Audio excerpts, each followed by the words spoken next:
What's happening in the United States? They say it's better late than never.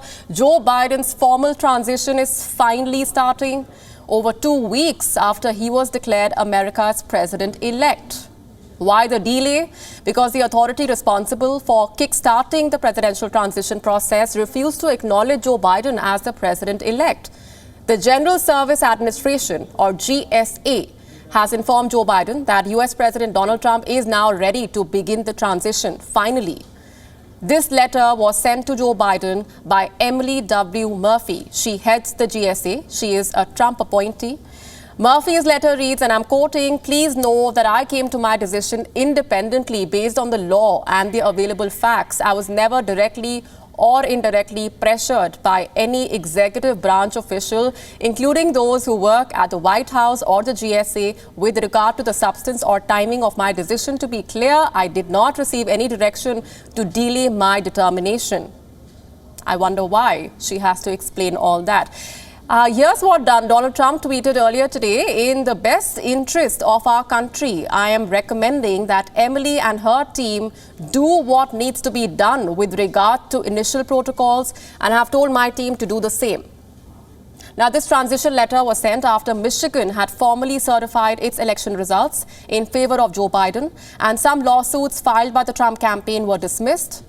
So what does the formal transition include? For starters, Biden's team will be able to access government data, including data on the Wuhan virus, vaccine distribution plans, etc. It will be able to contact the federal agencies. Biden's team will also have access to $6.3 million in government funds for the transition. The team will have access to additional office space and use federal resources to carry out background checks on White House appointments and cabinet picks. Speaking about that, Joe Biden has now announced his cabinet picks, and it's not surprising that several faces from the Obama administration will be seen making a comeback. Let's take a look at the list. 58-year-old Antony Blinken will be Biden's Secretary of State. Avril Haines will be the Director of National Intelligence. She will also be the first female to hold that post. Jake Sullivan has been named the National Security Advisor. Alejandro Mayorkas will be the Secretary for Homeland Security. He will be the first Latino to hold that position. Linda Thomas-Greenfield will be the U.S. Ambassador to the United States. Former Secretary of State John Kerry will be the U.S. President's Special Envoy on Climate. Janet Yellen will be the Treasury Secretary. She will also be America's first female Treasury Secretary.